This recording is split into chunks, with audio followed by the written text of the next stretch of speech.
Good evening, football world, and welcome to the greatest show on earth. I am your host, and you are watching World Cup Daily, the show that brings you every goal, every drama, every twist and turn from FIFA World Cup 2026. Tonight, we have an absolute feast for you.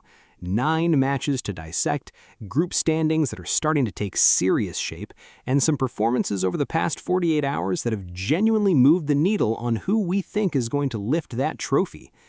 We are talking about a 5-goal Portuguese masterclass, a moment of real tension as Uruguay stumbled against a team nobody gave a chance, Egypt rising, Algeria making a statement, Croatia grinding out a result, Colombia refusing to be denied, and England, oh England, with the ball, the players, the talent, and somehow no goals. We are going to get into all of it, match by match, fact by fact, no fluff, no filler, just the beautiful game in all its raw, unfiltered glory. Let's go. We start in Group H, because what happened between Uruguay and Cape Verde is the kind of story this tournament was made for. Uruguay 2, Cape Verde 2, and let me paint the picture for you. Uruguay walked in with 66% of the ball, 11 corner kicks, 11, and 16 total shots.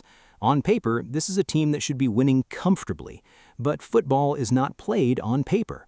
Cape Verde stunned La Celeste as early as the 21st minute, going 1-0 up against a side containing Federico Valverde, Rodrigo Bentancur, and Manuel Ugarte in midfield.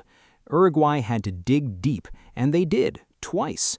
They leveled at 44 minutes, and then, in a breathtaking moment just 1 minute before the break, they flipped it to 2-1. You could feel the momentum shifting. Uruguay went in at halftime believing the job was done. But Cape Verde, who only had 34% of possession all night, came back out in the second half with nothing to lose and absolutely everything to fight for. And at the 61st minute, they found it. 2-2. Final score, Uruguay dropped 2 crucial points. They now sit on 2 points from 2 games in Group H, level with Cape Verde, with Spain leading the group on 4. For Uruguay, a side with genuine knockout pedigree, this is a result that demands an answer in their final group game. The clock is ticking. Over to Group G now, and a match that had real narrative weight, New Zealand versus Egypt. And this was Mohamed Salah's group. New Zealand actually started brilliantly. 15 minutes in, they found the net and went 1-0 up, silencing what had been a buzzing Egyptian support. But the Pharaohs, with Mo Salah pulling strings alongside Omar Marvish, were never going to panic. Egypt had 56% possession, generated 19 total shots with 7 on target, and the comeback was a matter of when, not if. At 58 minutes, Egypt drew level. Then, just 9 minutes later, at the 67th minute, they took the lead. The game was flipping. New Zealand threw everything at it, 5 shots on target on the night, a real effort, but Egypt sealed it at 82 minutes to win 3-1. Mohamed Salah continues to be the heartbeat of this Egyptian side, and they now sit top of Group G on 4 points. It is a remarkable story for a nation that has fought hard to be here and is absolutely refusing to go quietly. Now let's cross to Group J, because Algeria versus Jordan delivered a proper contest, and it featured one of the most exciting young midfielders in the tournament. Algeria came in with Riyad Mahrez in attack, Ibrahim Maza pulling the strings in the middle of the park, and the kind of quality that makes them real dark horses in this tournament. Jordan, though, are warriors. They sit back, they defend, they wait, and at the 36th minute, they did exactly what they set up to do. Jordan took the lead 1-0, and Algeria had a genuine problem on their hands.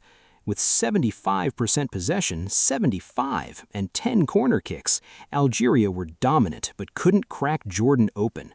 They threw players forward after the break. 2 changes at halftime sent a message, and it worked. At 69 minutes, Algeria drew level.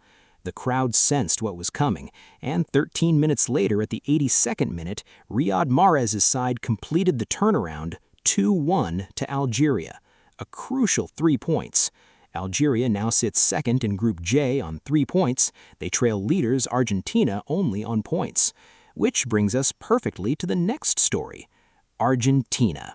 2 games played, 2 wins, 6 points. perfect record.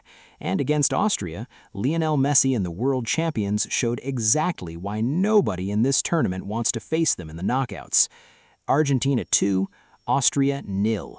But let me tell you, this was not the cruising performance you might expect from a Scaloni side operating at full throttle. Austria were genuinely competitive. They had 46% of the ball, 3 corner kicks, created moments, and made Emiliano Martinez work. This was a match that stayed at 1-0 deep into the second half, tension building with every passing minute. Argentina had picked up 2 yellow cards. Austria were pushing, probing, refusing to buckle. And then, right at the death, the 90th minute, Argentina put it to bed. 2-0, game over. In the most Argentine way possible, grinding it out, staying focused when it wasn't flowing, and then punishing you at the very end. Messi, McAllister, DePaul, Lautaro, this squad has leadership in every position on the pitch. Argentina are 6 points, top of Group J, and they are the team everyone else needs to navigate around in this tournament. The defending champions are not just defending, they are hunting for more. Let's talk about Portugal because the performance last night demands its own chapter. Portugal 5, Uzbekistan 0, and this was a demolition that had the football world sitting up and paying attention. Inside 6 minutes, Portugal were in front. By the 17th minute, it was 2. When the third arrived at 39 minutes, Uzbekistan already looked shell-shocked. Roberto Martinez brought on fresh legs at halftime, and Portugal never let up. 4 came at the hour mark, and then 5 at the 87th minute. Portugal had 66% possession, put 16 shots on goal, and 9 were on target. Uzbekistan, to their credit, had 7 total shots and kept competing, but the gulf in quality was simply too vast. Bruno Fernandes was majestic in midfield. Joao Felix was a constant threat down the left. Pedro Neto stretched Uzbekistan's backline relentlessly, and Cristiano Ronaldo, leading the line, was the focal point of everything. Portugal sit on 4 points in Group K, with Colombia already on 6 at the top. There is still work to do, but after a 5-0 statement like that, you would not bet against them doing exactly what is needed. This Portuguese side is in form, in rhythm, and in full belief. France, 3-0. Iraq, and Les Bleus made it look almost embarrassingly simple. The opener arrived at 14 minutes. France were dominant from the first whistle, and Iraq simply could not live with the pace, the movement, and the technical quality on display.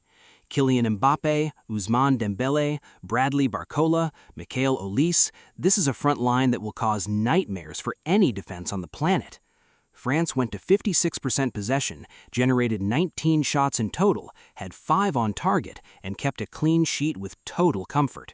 Iraq, and let's give them credit, they worked hard and pressed well early on, could not register a single shot on target across 90 minutes, not one. The second French goal came at 54 minutes, and Barcola put the cherry on top at 66. France took 0 yellow cards. They looked calm, composed, and absolutely lethal on the break. They are top of Group I on 6 points with a perfect record, and they have not yet shifted through all the gears. That is the most frightening thing of all. Norway joined France on 6 points in Group I after a 5-goal thriller against Senegal, and what a second half this was. Norway 1-0 at the break after scoring at the 43rd minute. Then the second half opened and things went absolutely crazy. Norway doubled their lead at 48 minutes, 2-0, seemingly in control. Senegal, with Sadio Mane, Nicholas Jackson, and Ismaïla Sarr on the pitch, 3 of the most dangerous forwards on the planet, pulled one back at 53. Norway hit back immediately, 3-1 at 58, and you felt the job was done. Senegal kept pressing, kept believing, and made it 3-2 at the 90th minute. Agonizing for the Lions of Teranganya, who had the ball 57% of the time, registered 17 total shots and 6 on target, a team that absolutely created enough to get something from the game. But Erling Haaland's side held on. Norway are perfect through 2 games. Group I is as tight as it gets at the top, with France and Norway both on maximum points, while Senegal and Iraq are both on 0. Something has to give. Colombia are another team making serious waves in this tournament. 6 points from 2 games, top of Group K, and last night they edged past Congo DR with a 1-0 win that was tighter than the scoreline suggests. Colombia dominated with 66% possession, had 20 total shots, 20 with 9 on target. James Rodriguez was pulling the strings as only he can. Luis Diaz was a constant threat down the left.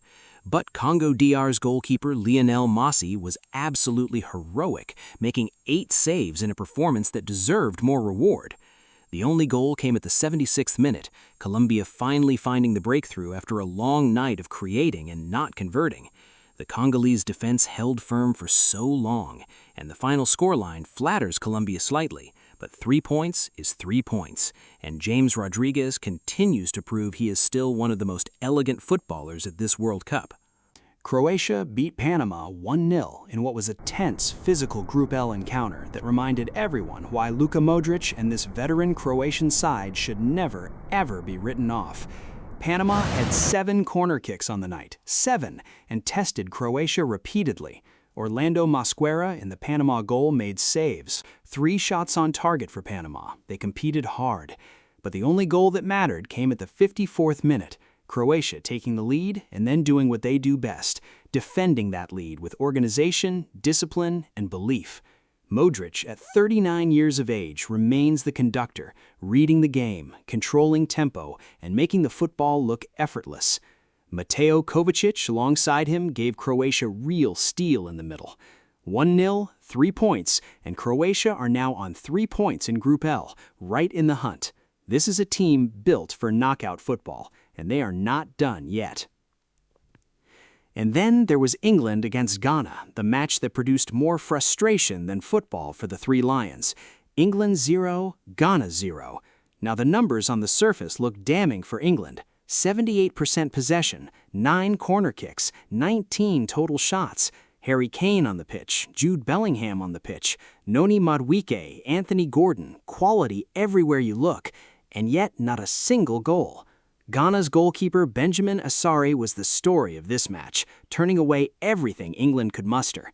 The Black Stars had just 22% possession and only 2 total shots on the night. But 1 point feels like 3 points for a side that defended with such enormous heart and organization. Thomas Partey anchored the midfield superbly. Ghana limited England to 4 shots on target across 90 minutes. For England, the questions are real and the pressure is growing. The creativity is there. The finishing is not. England still sit on 4 points in Group L and top the group, but Ghana are level on 4 points and Croatia are 3 behind with a game in hand on the drama. This group is wide open. Now let's zoom out and look at where things stand across the entire tournament as we reach June 24th, because the group stage picture is starting to crystallize fast. In Group A, Mexico were flying with 6 points, a perfect record. In Group D, the United States are also on 6, riding the wave of home support. Germany top Group E on 6 points and have looked dominant. And in Group J, Argentina lead the way, also on 6, the defending champions exactly where they want to be, with 1 game to go. The teams in danger are real: Senegal on 0, Iraq on 0, Panama on 0, Uzbekistan on 0. These nations need results, and they need them now. While at the other end of the table, the teams on maximum points are sending a clear message to the rest of the field. The knockout rounds are coming, and they are coming fast. Tonight's fixtures keep the drama going. Switzerland face Canada in what is a massive Group B encounter, both teams on 4 points and separated by nothing heading in. Bosnia take on Qatar simultaneously. Then Scotland versus Brazil in Group C, and the numbers say Brazil are massive favorites at 74% win probability. But ask any Scottish fan and they will tell you this team has earned the right to dream. Morocco face Haiti, with Morocco heavily favored on 83%, and then Czechia take on Mexico, South Africa face South Korea. Tomorrow brings Germany against Ecuador, Netherlands versus Tunisia, Japan against Sweden. The fixtures keep coming, and the stakes keep rising with every single kick of the ball. FIFA World Cup 2026, 48 teams, 12 groups, and the most electric tournament this sport has ever staged. That is your World Cup Daily for June 24th. Stay locked in, stay passionate, and we will see you back here tomorrow as the drama continues. This is the World Cup. anything can happen, and it usually does.